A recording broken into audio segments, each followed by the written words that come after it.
বেদঙ্কর ডটকমে আপনাকে স্বাগত জানাই। আমি রাজা কুণ্ডু, তোমাদের ম্যাথমেটিক্স টিচার। চলো দেখে নেওয়া যাক আজকের প্রশ্নটি কি আছে। আজকের প্রশ্নটিতে বলা আছে দুটি সদৃশ্য সমায়তন পাত্রের একের দুই অংশ ও একের তিন অংশ দুধে পূর্ণ। উভয় পাত্রের অবশিষ্টাংশ জল ঢেলে পূর্ণ করার পরে দুই পাত্রের জল মিশ্রিত দুধ অপর একটি পাত্রে ঢালা হলো। নতুন পাত্রে দুধ ও জলের অনুপাত কত হবে সেটাই আমাদের নির্ণয় করতে হবে। তাহলে চলো শুরু করছি। ধরে নিচ্ছি প্রথম পাত্রের মোট আয়তন এক অংশ ধরে নিলাম, ধরি। সুতরাং প্রথম পাত্রে প্রদত্ত এটা যে প্রথম পাত্রে একের দুই অংশ দুধ আছে, এটা বলা আছে প্রশ্নটাতে। মোট এক অংশ থেকে একের দুই অংশ দুধই আছে, তাহলে প্রথম পাত্রে জল কত আছে? সুতরাং প্রথম পাত্রে জল আছে বাকি অংশটা, যদি একের দুই অংশ দুধ থাকে। বাকি অংশ কত হবে? তাহলে এক অংশ থেকে বিয়োগ করতে হবে, অর্থাৎ এক বিয়োগ একের দুই অংশ, দুই বিয়োগ এক ভাগ দুই, তাহলে কত হলো? একের দুই অংশ জল আছে প্রথম পাত্রে। তাহলে লিখে দিচ্ছি, সুতরাং প্রথম পাত্রে দুধ আছে একের দুই অংশ, আর পাত্রে জল আছে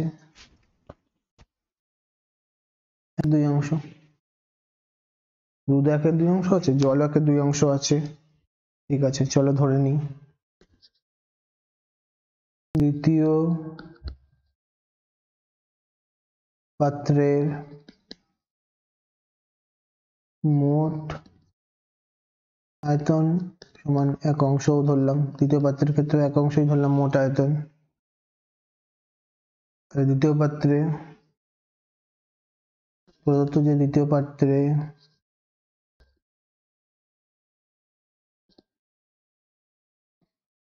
দুধ আছে তিন অংশ,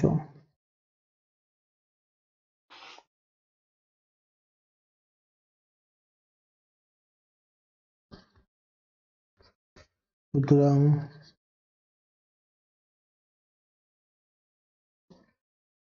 দ্বিতীয় পাত্রে জল আছে কত অংশ?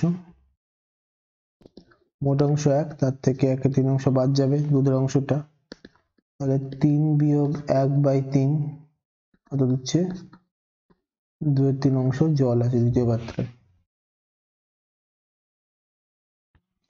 ঠিক করে লিখে দিই দ্বিতীয় পাত্রের ক্ষেত্রে। সুতরাং দ্বিতীয় পাত্রে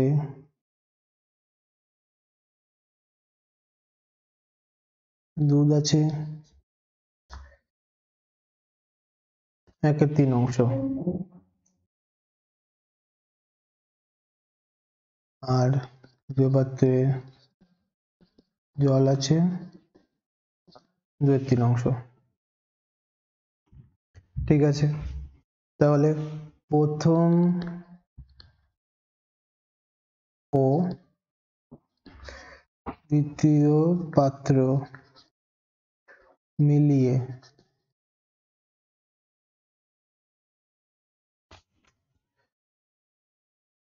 প্রথম ও দ্বিতীয় পাত্র মিলিয়ে মোট দুধ আছে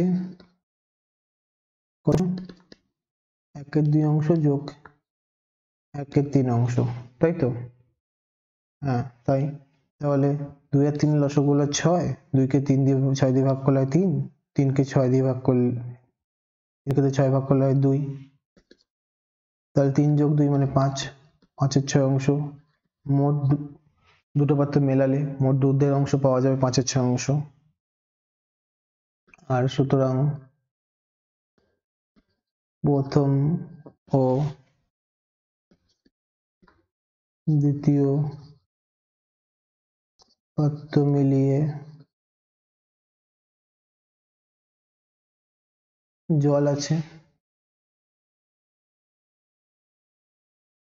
কত অংশ? প্রথম পাত্রে ছিল 1/2 অংশ, দ্বিতীয় পাত্রে ছিল 2/3 অংশ। 2 3 লসাগু হলো 6, 2 কে 6 দিয়ে ভাগ করলে থাকবে 3, 3 কে 6 দিয়ে ভাগ করলে 2 থাকবে, 2 দুগুণে 4 হবে, তাহলে 3 + 4 7, 7/6 অংশ, 7 6 অংশ। দ্বিতীয় পাত্রে দুটো পাত্র মিলিয়ে মোট জল আছে, তাহলে আমাদের যেটা দরকার সেটা হচ্ছে দুটি পাত্র মিলিয়ে একসাথে দুধ এবং জলের অনুপাত দরকার আমাদের। দুধ এবং জলের অনুপাত হবে দুধ/জল। দুটো পাত্র মিলিয়ে দুধ পাওয়া গেছে 5/6 অংশ, জল পাওয়া গেছে 7/6 অংশ। তাহলে দুধ হবে 5 × 6/6, 7 × 6/6, কারণ এটা দুটো ক্ষেত্রেই 6 দিয়ে গুণ করলাম, কারণ নিচে লব হরে দুটো ক্ষেত্রেই 6 আছে, তাই উপরে লবে দুটো ক্ষেত্রেই 6 দিয়ে গুণ করলাম।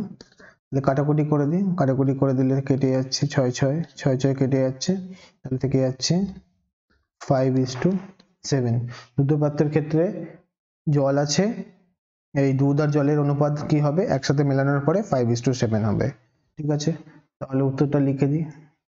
সুতরাং দুটি পাত্রের দুধ ও জলের মিশ্রণ করার পর তাদের অনুপাত, দুধ ও জলের মিশ্রণ করার পর দুটি পাত্রে তাদের অনুপাত, কার অনুপাত, তাদের মধ্যে দুধ/জলের অনুপাত, এই অনুপাতটা হলো 5:6। এটাই হলো আমাদের নির্ণয় অনুপাত। ঠিক আছে, thank you for watching vidanko.com। অঙ্কের আরো প্রবলেম এবং সলিউশনের জন্য আমাদের ওয়েবসাইট অবশ্যই ব্রাউজ করো। Thank you.